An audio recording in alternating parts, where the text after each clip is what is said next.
রবিবারের সকালে ডাক্তার মেজদা কাছাকাছি কোথাও নেই দেখে আমি মেজদার স্টেথোস্কোপ কানে লাগিয়ে বাড়ির হুলোবেরার টুনির পেট পরীক্ষা করছিলাম।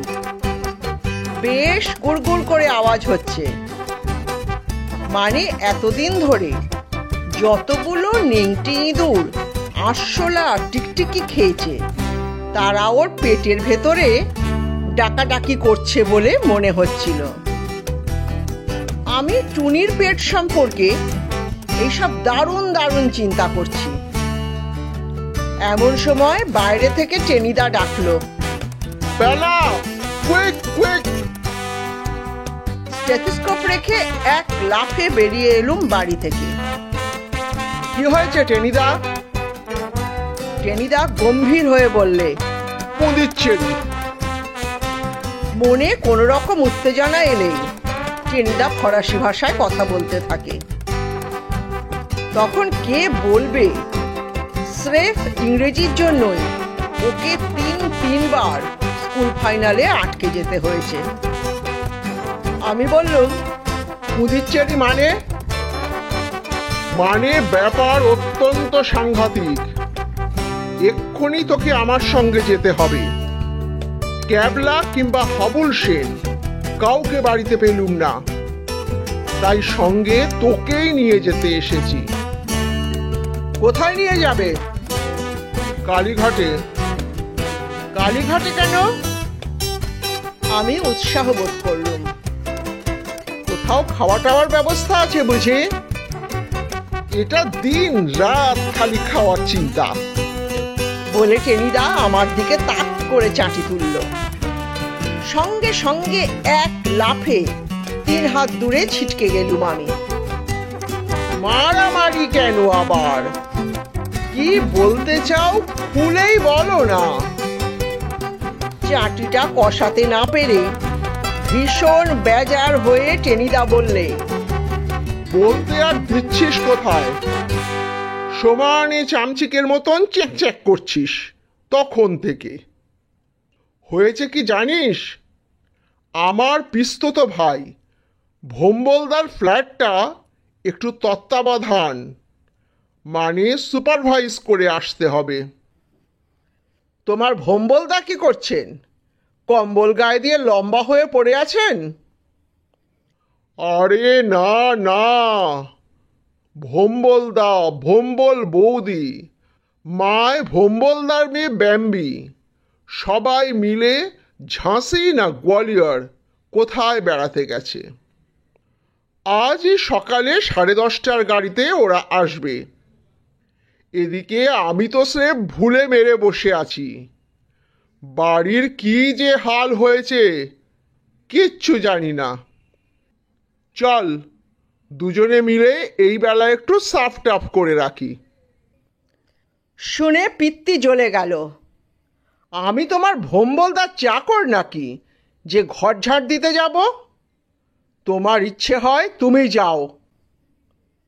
টেনিদা নরম গলায় আমাকে বোঝাতে লাগলো তখন। ছি পেলা, ওসব বলতে নেই, পাপ হয়। চাকরের কথা কেন বলছিস রে? এ হলো পরোপকার, মানে জীব সেবা। আর জানিস তো জীবে প্রেম করার মতো এমন ভালো কাজ আর কিচ্ছুটি নেই। আমি মাথা নেড়ে বললুম, তোমার ভোম্বলদাকে প্রেম করে আমার লাভ কি? তার চেয়ে আমার হুলোবেড়াল টুনিই ভালো, সে ইঁদুর টিঁদুর মারে। টেনিদা একটা দীর্ঘশ্বাস ফেলে বললে, কলেজে ভর্তি হয়ে তুই আজকাল ভারী পাখোয়াজ হয়ে গেছিস, ভারী ডাঁট হয়েছে তোর। আচ্ছা চল আমার সঙ্গে, বিকেলে তোকে চাচার হোটেলে কাটলেট খাওয়াবো। সত্যি? 3 সত্যি, কালীঘাটের মা কালীর দিব্যি। এরপরে জিপকে মানে ভোম্বলদাকে প্রেম না করে আর থাকা যায়? দারুণ উৎসাহের সঙ্গে আমি বললুম, আচ্ছা চলো তাহলে। বাড়িটা কালীঘাট পার্কের কাছেই। তেতলার ফ্ল্যাটে ভোম্বলদা থাকেন, ভোম্বল বৌদি থাকেন, আর 3 বছরের মেয়ে ব্যাম্বি থাকে। টেনিদা চাবি খুলতে যাচ্ছিল, আমি হাঁ হাঁ করে বাধা দিলুম। আরে আরে, কার ঘর খুলছো? দেখছো না, নেম প্লেট রয়েছে অলোকেশ ব্যানার্জি MSc। ভোম্বলদার ভালো নামই তো অলোকেশ। শুনেই মন খারাপ হয়ে গেল, এমন নামটাই বরবাদ। ভোম্বলদার পোশাকি নাম দোলগোবিন্দ হওয়া উচিত। ভূতেশ্বর হতেও বাধা নেই, এমনকি করালিচরণও হতে পারে, কিন্তু অলোকেশ একেবারেই বেমানান। আর অলোকেশ হলে কিছুতেই ভোম্বলদা হওয়া উচিত নয়। দাঁড়িয়ে দাঁড়িয়ে এসব ভাবছি আর নাক চুল করছি। হঠাৎ টেনিদা একটা হাঁক ছাড়ল। ওখানেই দাঁড়িয়ে থাকবি নাকি হাঁ করে? ভেতরে আয়। ঢুকে পড়লুম ভেতরে। গোছাবার সাজাবার কিছু নেই, সবই ভোম্বল বৌদি বেশ পরিপাটি করে রেখে গেছেন। দিব্যি বসবার ঘরটি। আমি আরাম করে একটা সোফার ওপর বসে পড়লুম। এই, বসলি যে? কি করব? করবার তো কিছুই নেই। তা বটে। টেনিদা হতাশ হয়ে চারদিকে তাকিয়ে দেখলো একবার। ধুলো টুলোও তো বিশেষ পড়েনি দেখছি। বন্ধ ঘরে ধুলো আসবে কোত্থেকে? তাই দেখছি। কিছুক্ষণ নাক টাক চুলকে টেনিদা বললে, কোনো উপকার না করে চলে গেলে মনটা যে বড্ড হু হু করবে রা। আচ্ছা, একটা কাজ করলে হয় না? ঘরে ধুলো না থাকলেও মেঝের ওই কার্পেটটায় নিশ্চয়ই আছে। আর ধুলো থাকবে না অথচ কার্পেট থাকবে, এ কখনো হতেই পারে না। এমন কোনো দিন হয় না। আয়, বরং এটাকে। কার্পেট ঝাড়বার প্রস্তাবটা আমার একেবারেই ভালো লাগলো না। আপত্তি করে বললুম, কার্পেট নিয়ে আবার টানাটানি কেন? ও যেমন আছে তেমনি থাক না, খামোকা। Shut up! কাজ করবি নে তো মিথ্যেই ট্রাম ভাড়া দিয়ে তোকে কালীঘাটে নিয়ে এলুম নাকি? সোফায় বসে আর নবাবি করতে হবে না পেলা। নেমে আয় বলছি। অগত্যা নামতে হলো। সোফা টেবিল সরাতে হলো, কার্পেট টেনে তুলতে হলো। তারপরে একবার, মাত্র একটি বার ছাড়া দিতেই ডি লা গ্র্যান্ডি মেফিস্টোফেলিস! ঘরের ভেতরে যেন ঘূর্ণি উঠল একটা। চোখের পলকে অন্ধকার। টালা থেকে ট্যাংরা আর শিয়ালদা থেকে শিয়াখালা পর্যন্ত যত ধুলো ছিল একসঙ্গে পাক খেয়ে উঠল।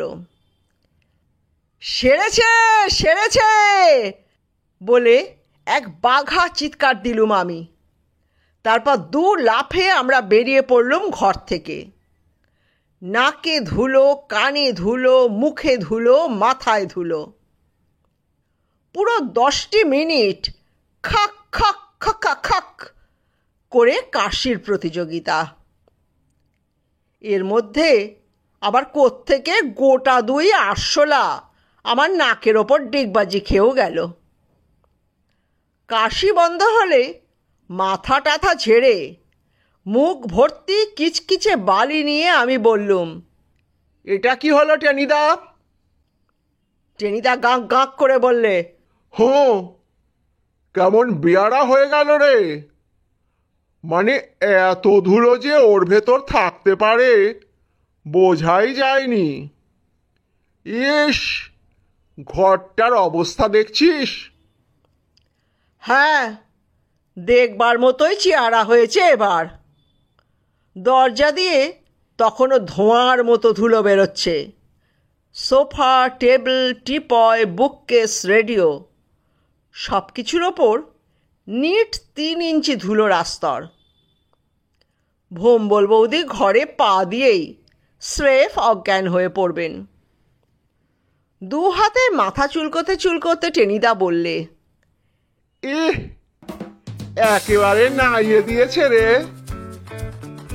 আমি বললুম, ভালোই তো হলো, কাজ করতে চাইছিলে, করো এবার প্রাণ খুলে, সারাদিন ধরেই ঝাঁট দিতে থাকো।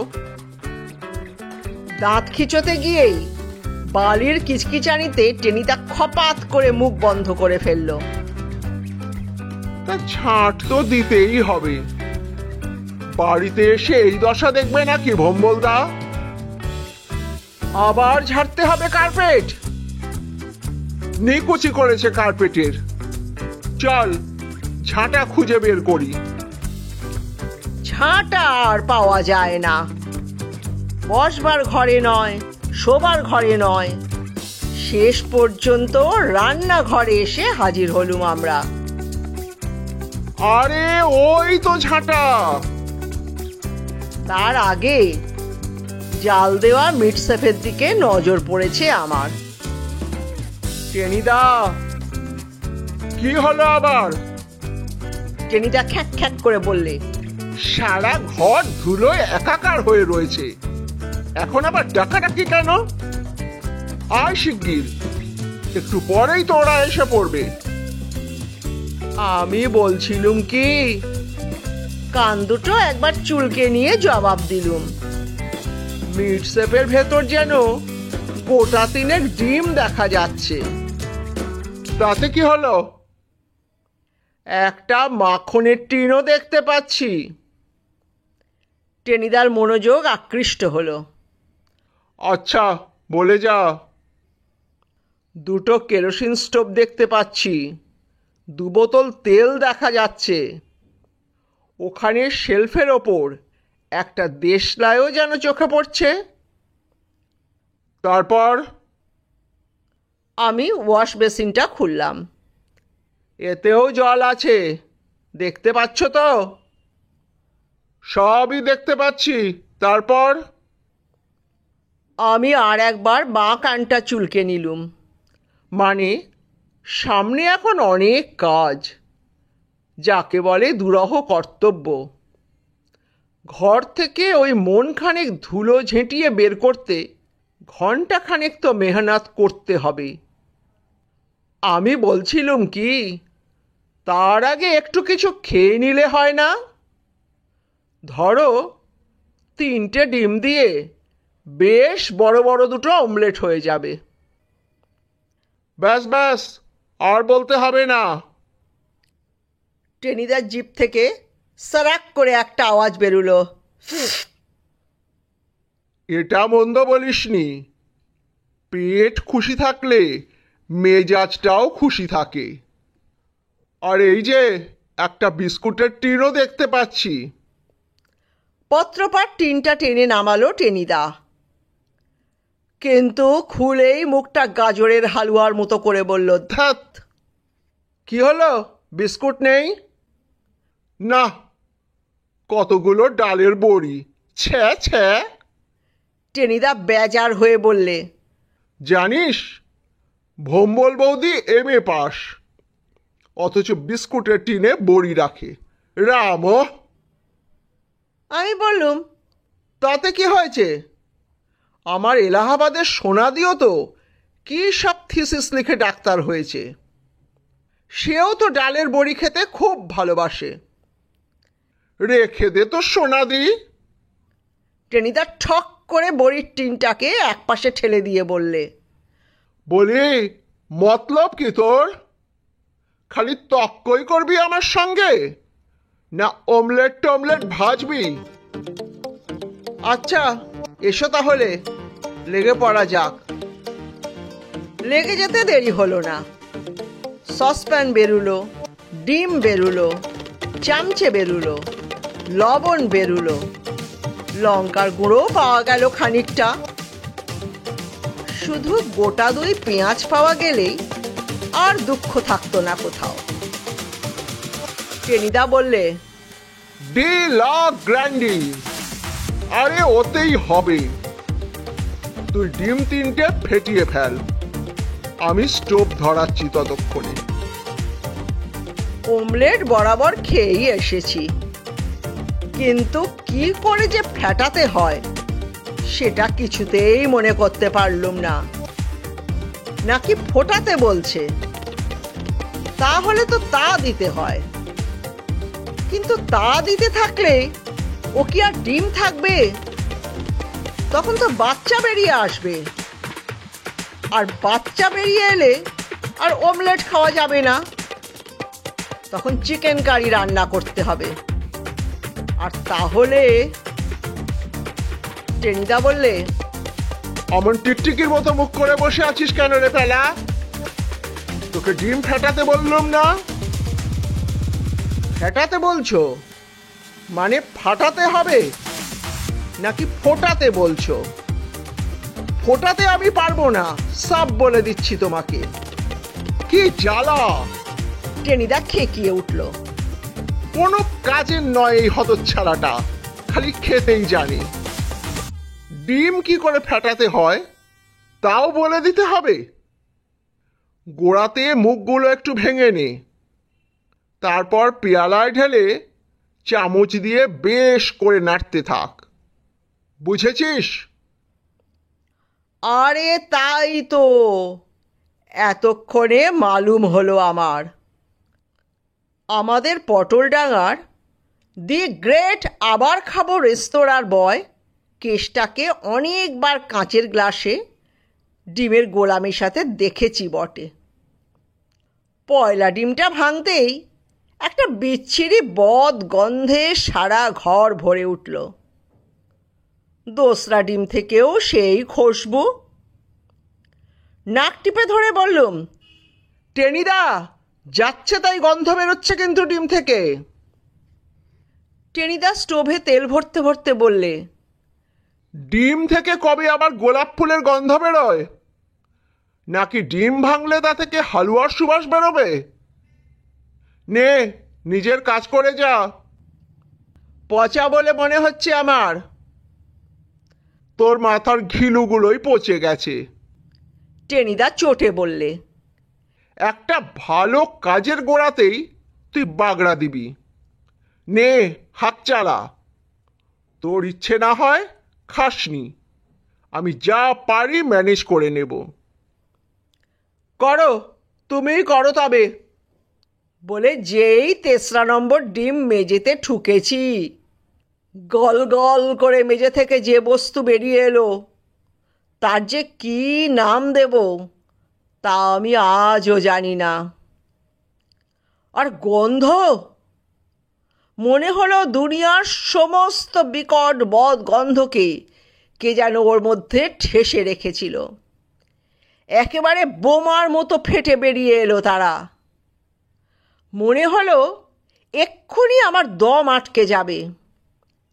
গেছি গেছি বলে আমি একদম ঠিকরে পড়লুম বাইরে।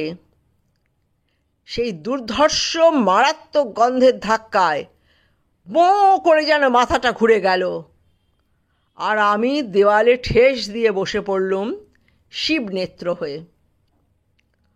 উরে বাপ, এ কি গন্ধ রে! টেনিদার একটা আর্তনাদ শোনা গেল। তারপর এবং তারপরেই টেনিদা খুব সম্ভব একটা লাফ মেরেছিল, এবং পেল্লায় লাফ। পায়ের ধাক্কায় জ্বলন্ত কেরোসিন স্টোভটা তেল ছড়াতে ছড়াতে বলের মতো গড়িয়ে এলো। সোজা গিয়ে হাজির হলো ভোম্বলদার শোবার ঘরের দরজার সামনে। আর ভোম্বল বৌদির সাধের সম্বলপুরি পর্দা দাও দাও করে জ্বলে উঠল তৎক্ষণাৎ। টেনিদা বললে, আগুন আগুন, ফায়ার ব্রিগেড! বসবার ঘরে টেলিফোন আছে বেলা, দৌড়ে যা, 0 ডায়াল, ফায়ার ব্রিগেড!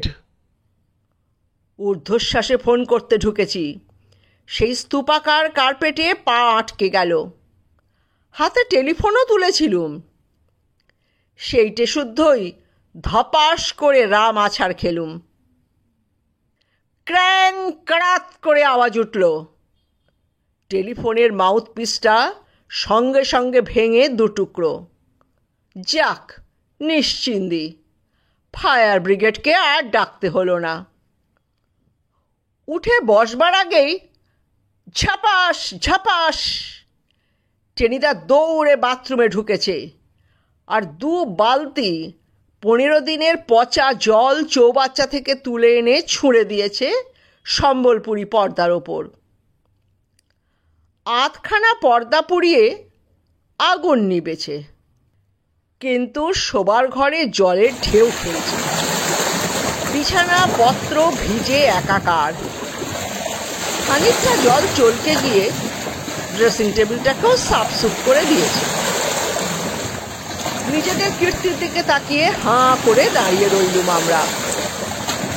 বাড়ি ভর্তি পচা ডিম আর পোড়া কাপড়ের গন্ধ। বসবার ঘরে 2 ইঞ্চি ধুলোর আস্তর। শোবার ঘর আর বারান্দা জলে থই থই। আতপোড়া পর্দাটা থেকে জল চুইয়ে পড়ছে। টেলিফোনটা ভেঙে চুরমার। একেই বলে বাড়ি সুপারভাইজ করা।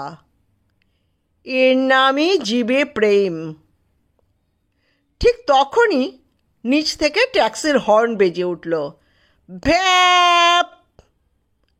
টেনিদা নড়ে উঠল। সঙ্গে সঙ্গে মাথা সাফ হয়ে গেছে ওর। চিরকালই দেখে আসছি এটা। বেলা, কুইক! কিসের কুইক? সে কথাও কি বলতে হবে আর? আমিও পটলডাঙ্গার ছেলে। ট্যাক্সির হর্ন শুনেই বুঝতে পেরেছি সব। সিঁড়ি দিয়ে তো নামলুম না, যেন উড়ে পড়লুম রাস্তায়। ট্যাক্সি থেকে ভোম্বলদা নামছেন, ভোম্বল বৌদি নামছেন, ভোম্বলদার ছোকরা চাকর জলধরের কোলে ব্যাম্বি নামছে। আমাদের দেখেই ভোম্বলদা চেঁচিয়ে উঠলেন, কিরে টেনি, বাড়িঘর সব সব ঠিক আছে ভম্বলদা, একেবারে ছবির মতো সাজিয়ে দিয়ে এসেছি। বলেই টেনিদা চাবির গোছাটা ছুঁড়ে দিল ভোম্বলদার দিকে। তারপর হতবম্ব ভোম্বলদা একটা কথা বলবার আগেই দুজনে 2 লাফে একটা 2 নম্বর চলতি বাসের উপর। আর দাঁড়ানো চলে এরপর? 1 সেকেন্ডও